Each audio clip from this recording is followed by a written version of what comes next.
Bonjour à toutes et à tous mes chers petits étudiants, on se retrouve aujourd'hui pour poursuivre notre mini-série sur la découverte des métiers. Nous allons rencontrer Frédéric, commercial pour l'entreprise Sudreau, spécialiste des pâtés et de la rillette en conserve. Le métier de commercial est un métier à part, souvent mal considéré, et pourtant il emploie et fait vivre plus de 3 millions de personnes en France. C'est pourquoi nous allons suivre Frédéric tout au long d'une de ses journées.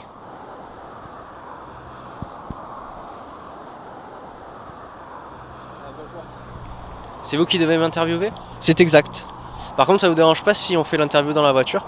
il n'y a aucun souci. Parce que j'ai un rendez-vous. Merci. Frédéric, pouvez-vous nous raconter votre parcours ? Oui, pas de problème. J'ai eu un parcours assez atypique. En 2004, j'ai obtenu mon bac S. Et donc, vu que j'aimais bien la science et la biologie, j'ai voulu continuer dans ça et j'ai fait 2 années de médecine. Bon, ces 2 années de médecine, je les ai ratées. Du coup, en fait, je me suis retrouvé à 20 ans sans aucune qualification, ni expérience professionnelle, ni diplôme. Donc c'était assez dur pour moi parce que je voyais que mes amis, ils avaient un boulot, ils gagnaient leur vie, ils avaient leur appartement. Moi, je vivais toujours chez mes parents. Mais bon, je me suis remis en question et j'ai repris contact avec un ancien ami à moi qui avait fait un BTS en négociation et qui gagnait bien sa vie, il gagnait bien sa vie. Du coup, je me suis dit, bon, bah, si lui, il l'a fait, pourquoi pas moi? Donc je me suis lancé dans ça, j'ai fait un BTS en négociation. Du coup, donc j'ai fait ce BTS. Et après, je suis rentré dans une entreprise qui vendait des produits asiatiques. Bon, je suis resté 2-3 ans là-bas. Et après, j'ai eu un contact avec l'entreprise Sudreau. Donc, je suis rentré en tant que simple commercial et aujourd'hui, je suis responsable des ventes du secteur Rhône-Alpes et PACA. D'accord, c'est un beau parcours, j'espère qu'il va inspirer bon nombre des spectateurs qui nous regardent. Dans tous les cas, on va vous suivre tout au long de cette journée pour en apprendre plus, du moins essayer d'en apprendre plus sur votre métier. D'ailleurs, quel est votre rôle au sein de l'entreprise au niveau de vos activités quotidiennes? En quoi consistent vos tâches? Et autour de tout cela, comment s'organise votre emploi du temps?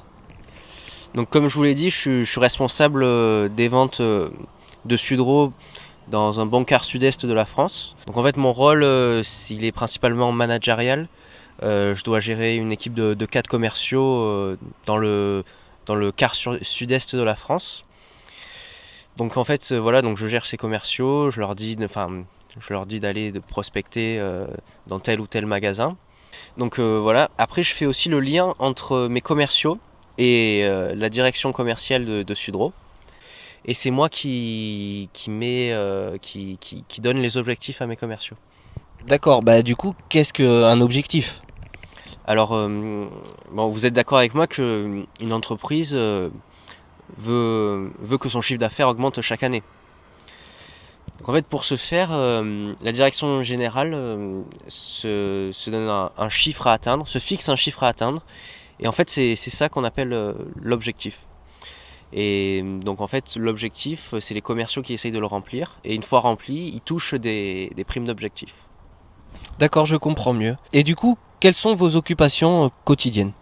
Bon depuis que je suis passé responsable, chef, je m'occupe beaucoup plus de l'administratif et donc de la relation, je dois faire le lien entre la direction de Sudreau et mes commerciaux.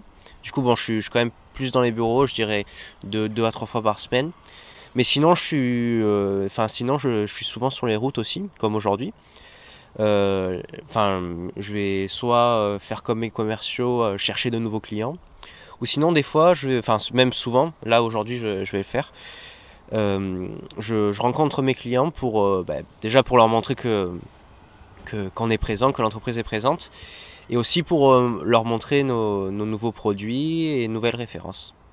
D'accord, donc en fait, vous êtes souvent en mouvement. Oui, on peut dire ça, oui. Et au niveau de la rémunération, est-ce que vous gagnez bien votre vie? Bon alors mon salaire fixe, il correspond à celui d'un cadre moyen, pas plus, pas moins. Mais sinon, une fois qu'on a rempli les objectifs, en fait, on touche des primes d'objectifs et là, le salaire devient plus intéressant. D'accord. On a souvent coutume de dire qu'un commercial serait prêt à vendre pères et mères pour atteindre ses objectifs. Quand vous entendez cela, que répondez-vous? Oui, bon, c'est ce que les gens pensent. Ils pensent que le métier de commercial, c'est quelqu'un qui vont, enfin, c'est que les commerciaux vont arnaquer les petits vieux ou les gens influençables. Bon, après, je dis pas que ça s'est jamais fait. Les légendes, ça se base souvent sur des faits, hein. Mais bon, c'est une vision assez archaïque du métier, je pense. Enfin, même, j'en suis sûr. Parce que, enfin, avec le contexte économique actuel, on peut pas se permettre d'arnaquer un client. Enfin, n'importe quel commercial, enfin, vous dira que, enfin, c'est fini ce temps-là. Parce que aujourd'hui, les commerciaux, on cherche plus à fidéliser le client. Parce que un client qui est arnaqué, c'est un client qui revient pas. Et nous, enfin, on veut surtout que le client revienne pour gagner beaucoup plus. La question suivante, on la pose lors de tous nos reportages. Euh, Quels sont les aspects positifs, mais aussi les aspects négatifs de votre emploi? Bon, ils sont. Bon, il y a plus quand même d'aspects positifs parce que bon, moi j'aime vraiment mon métier, je le trouve passionnant. Mais bon, c'est vrai qu'il y a deux, trois aspects négatifs, notamment celui de la pression. Le métier de commercial, c'est un métier où on subit énormément la pression parce que on doit atteindre nos objectifs. On a le, on doit atteindre nos objectifs. Du coup, on a la pression de l'entreprise, la pression du patron. Du coup, ça génère énormément de stress. Et en plus, on se dit que c'est nous qui représentons l'entreprise, c'est nous qui donnons les ventes de l'entreprise. Et donc bon, c'est assez dur quand même à vivre. Après, un autre point négatif, c'est aussi la concurrence, l'omniprésence de la concurrence, parce qu'il y a beaucoup de concurrence. Et aussi souvent, les concurrents, ils nous font des coups bas. Du coup, ça enlève de la motivation, parce qu'on se dit, c'est difficile quand même de voir ça. Après, niveau aspect positif, bon, il y en a beaucoup. Notamment celui d'être libre. Quand on est commercial, on est libre de faire ce qu'on veut, du moment qu'on remplit les objectifs, bien sûr. Donc on peut gérer ses horaires, on peut donc gérer son emploi du temps. Ça, je trouve ça valorisant déjà. Après, donc ce qui est bien aussi, c'est que comme vous voyez, on a une voiture de fonction, on a l'essence payée par l'entreprise, du coup bon, c'est déjà pas mal. Après, il y a le salaire aussi, c'est pas négligeable parce que une fois qu'on a rempli les objectifs, on touche les primes d'objectifs et on a des salaires assez conséquents. Surtout vu le niveau d'études que l'on a. Enfin, moi j'ai juste un bac+2, je peux vous dire, j'ai pas le salaire d'un bac+2. Et après, bon, ce qui est bien aussi, c'est de connaître le produit, savoir où il a été fabriqué, par qui, enfin voilà, et du coup, c'est assez intéressant. Moi, je m'amuse dans mon métier. Je le vois pas, tous les jours, je me sens bien. Je suis heureux dans mon métier. Eh ben, c'est bien. Dernière question pour finir. Qu'est-ce qui pour vous fait la différence entre un bon et un mauvais vendeur? Je m'y attendais à celle-là. Non, bon, la vente, c'est pas une science exacte, hein, on peut pas définir ça, mais bon, il y a énormément de facteurs qui doivent être pris en compte et qui sont pris en compte.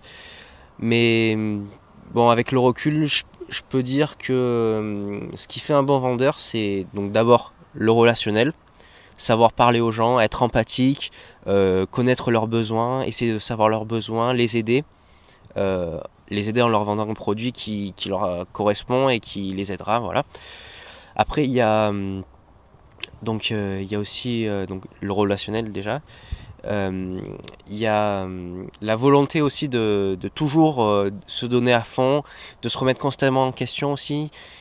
Après, dans la vente, il n'y a rien d'inné, hein. C'est du travail, c'est de la préparation, énormément de préparation. Il faut préparer sa vente pour bien connaître son client, bien connaître ses besoins, bien connaître le produit qu'on vend, c'est extrêmement important. Savoir par qui il a été fabriqué, dans quel contexte, etc. C'est vraiment très important. Et après, le dernier grand facteur de ce qui fait un bon vendeur, c'est sa volonté de toujours donner le meilleur de soi. Parce que dans la vente, des fois, il nous arrive un coup, on n'arrive pas à vendre, mais on arrive à se remettre en question. Le bon vendeur arrive à se remettre en question pour donner le meilleur de soi-même. C'est ça, voilà, se remettre en question et donner le meilleur de soi-même. Eh bien, je vous remercie Frédéric. Merci à vous. C'est donc la fin de notre journée en immersion avec Frédéric. J'espère que ce reportage vous a plu et qu'il vous a éclairé sur votre orientation.